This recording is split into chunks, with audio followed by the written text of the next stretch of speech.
Thank you guys for joining us for season 2 of She Is Me. I am so excited for this guest that we have today. Somebody that I've known for a long time. We grew up in the same church on different islands, and it's so cool how God can connect us like that. The whole theory behind this She Is Me series is based off of Proverbs 31:25. She is clothed in strength and dignity, and I cannot think of another woman that I know recently who has been having to put on those garments of strength and dignity each and every day. Welcome, my friend Shay. Hi, Shay. Thank you so much for being here. A little background on Shay. She has been raised in the church since she was young, but she really dedicated her life to God in 2006. That was that turning point in her life where she decided to give her life to God. She loves to write and be creative. She's working on a blog and possibly online shops with some goods from Kauai. She's from the island of Kauai. And go ahead, take it away, Shay. Tell us a little bit about yourself. Hello, thank you for having me. I'm so blessed to be here. I mean, to share, to talk story. So I grew up on the island of Kauai. I've been here, I'm 34 years old, 34 years young, and yes. I've been here for my whole life. Just like, I think I moved to Texas. I know I moved to Texas for Bible school for a while, and then I moved back. But I'm just working on, I'm like in this weird place in my life. It's a good place, but I'm transitioning from out of a job and just kind of working on, I guess, what I feel has always been close to my heart, which is writing and getting that out and having a creative space and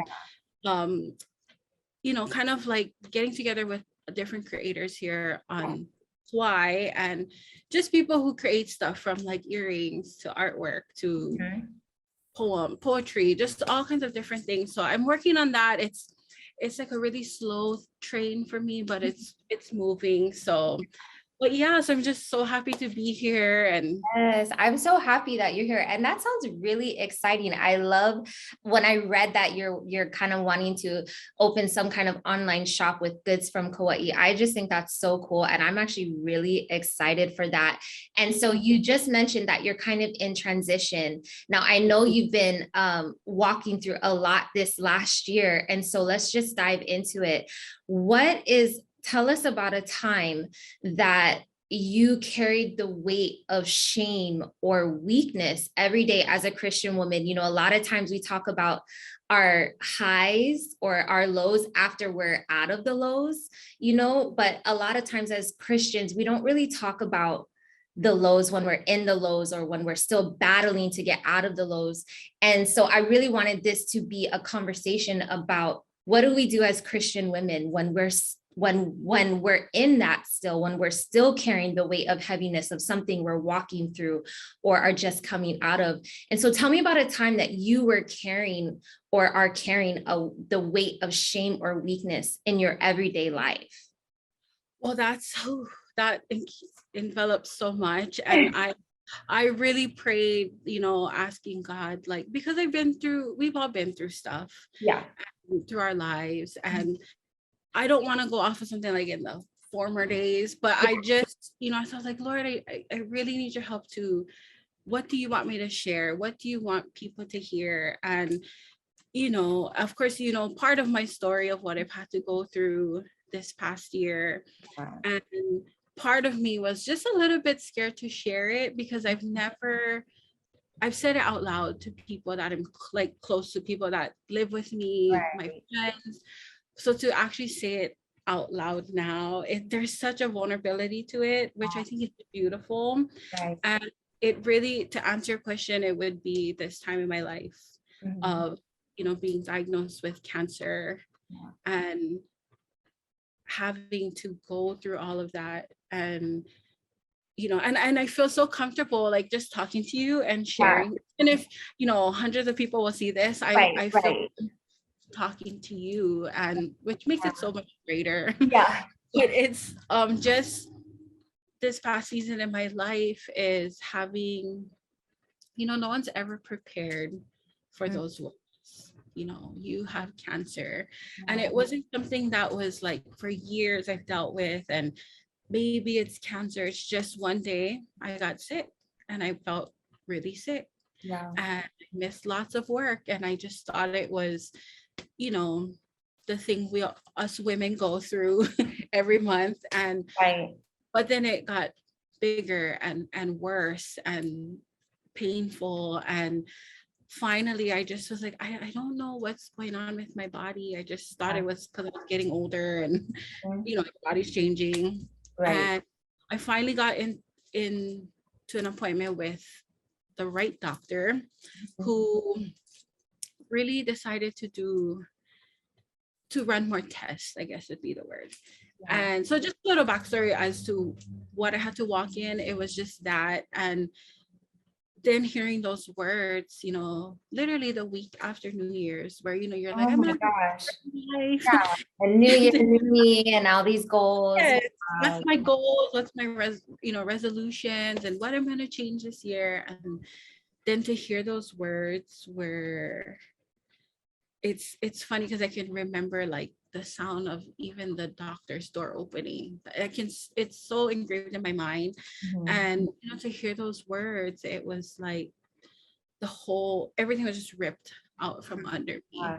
And no one's prepared to ever hear those words, either for yourself or a loved one. And I remember in that moment just really feeling, one, when you hear the word cancer, there's fear. You think you're gonna die the next day, or you don't know what. Oh, right.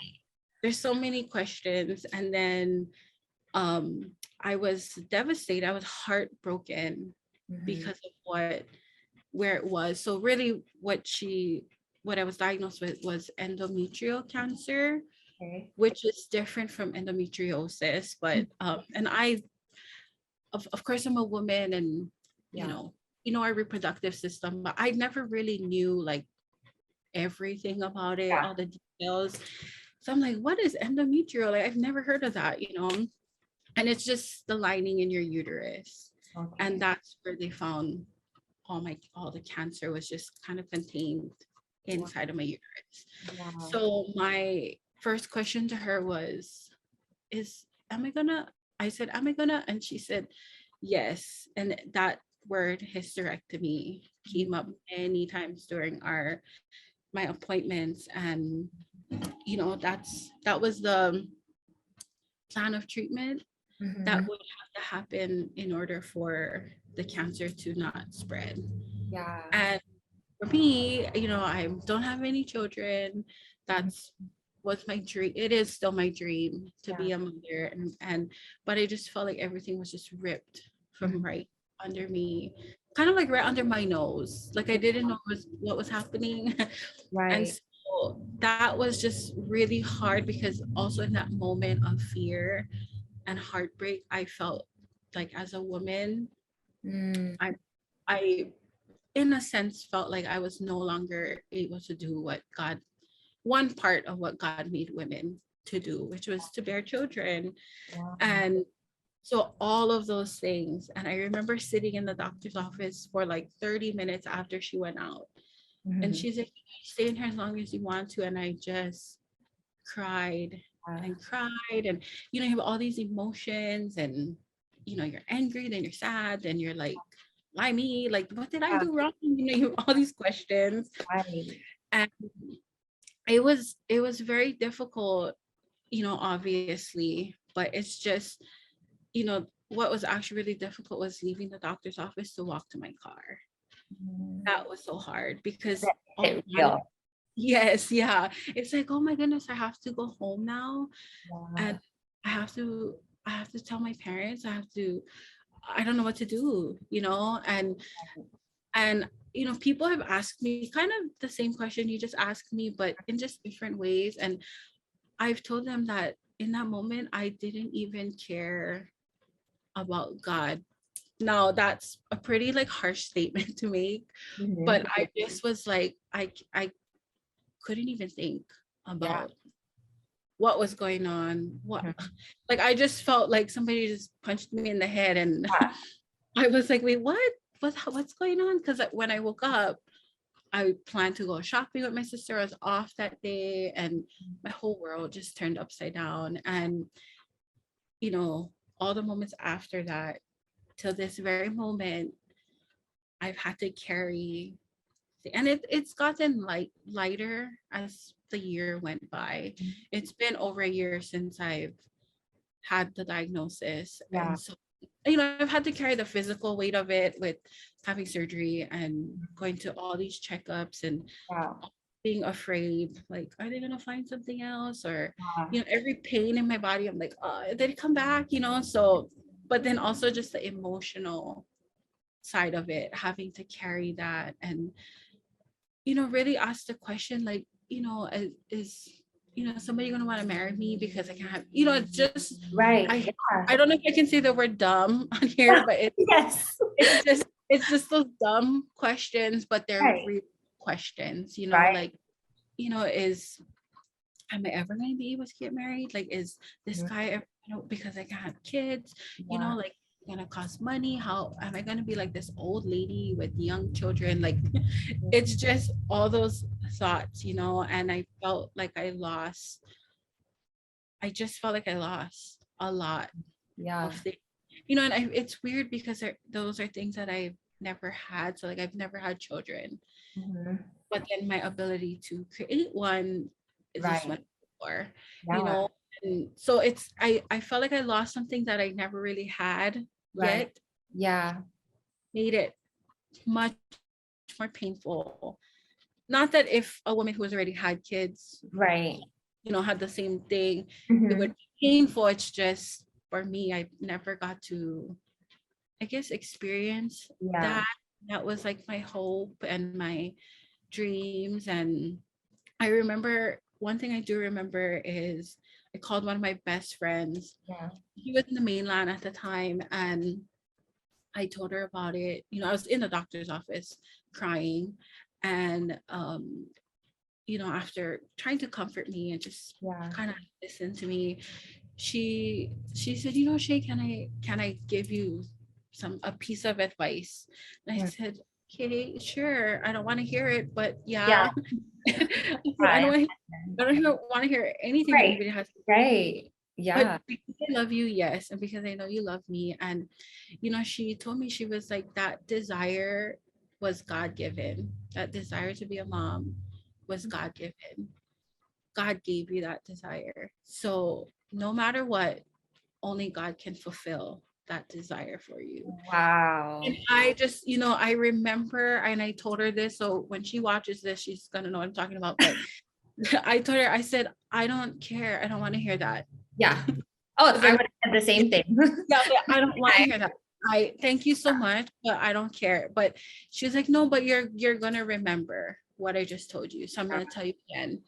Only God can fulfill that desire. And whichever way and however he does it, when it happens, you will be fulfilled because God gave you that desire. Oh my God. And I think about that to this day, when I have those moments when it's silent and I think about it, I remember those words and I'm like, okay, yes, okay, God, you gave me that desire. You gave me all these desires that I have. Yeah. You're going to fulfill them. And so I keep hold on to that because it really helps to carry me through all the little moments in life that I just want to shut the world out. Yeah.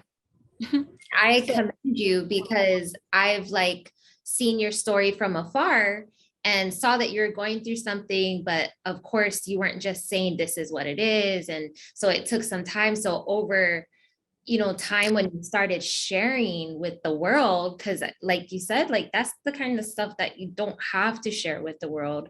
And I'm sure sharing it with the world is like that moment from going from the doctor's office to your car where it's like reality. And the more you talk about it, it's reality.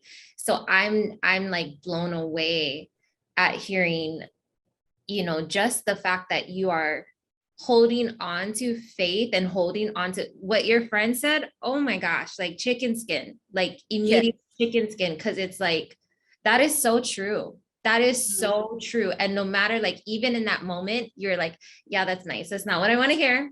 But because I love you, I'm not just going to hang up the phone on you. And like, that is just so true, because it's true. Like, he gave you that desire. Of course, he's going to be the one to fulfill it. Of course. And who knows how he's going to do it. And even like right now, the fact that you're sharing, like, it's been encouraging me for the things that I believe in. And so I can only imagine, because you just kind of made a year with this information, with everything that you're walking through. And so obviously it has not been an easy year for you. And from the outside, those of us on social media who've seen parts of your story, we're seeing the faith and the encouragement and, you know, the things that you've been having to stand on and the truths that you've been having to stand on. But we're not there to see what was it that brought you to those revelations. What was the tears? What was that moment of crying out to God? Or, you know, and so tell me about the moment throughout this year, and maybe it's just happening now, I don't know, but when was it that you began to realize that God didn't intend for you to carry this with shame, or to carry this feeling like you're not really a woman or able to be a wife that you have always desired to be? When did you realize he didn't intend for you to carry that burden, but that he intended to clothe you every day with strength and dignity? I think it's just the little moments, you know, all these little moments. I mean, I didn't get an MRI till about 3 weeks after my diagnosis. So I kind of was like, to be honest, and not, I mean, I don't mean this in any rude way to anybody, but I just like, am I gonna die next week? Like, I don't have the answers. Where's my doctor? Am I gonna get a CAT scan? What is going on? So it was like really just a blur for 3 weeks. And then I went and got an MRI, and, you know, I actually got to see my scans of where my I mean, to my eye, it was just like a bunch of dots. But the surgeon was like, you know, this is where it is, and this is where it's growing. And, you know, we need to stop it from growing, or else it'll spread like wildfire. And so with all of that came options, you know, to have a hysterectomy, to not have a hysterectomy, to, you know, try to have a kid in the next month. But I'm not there, because no ring on my finger. That's not, you know, that's a decision to make. And it's like, well, can you just slow down a minute? I know, right? I'm like, okay, wait, hold on. Yeah. So it was just, I mean, it wasn't impossible for that option. It just wasn't the right option. Right. Not because I'm not married, it's just wasn't the right. I would have to be on all this medication. And so when I finally made, you know, my doctor on Oahu he said, well, you're not going to make a decision right now. You're going to take some time to think about it. Yeah. And I said, okay. So I flew home, but I had all this peace in my heart and this was the moment, I guess, the big moment for me was knowing that if I did decide to have a hysterectomy, I would have my life. And I would still be alive, and I'd still be able to do all the wonderful things God has for me. And I guess that really is the moment when God really showed me, like, you know, by the way, you haven't lost anything.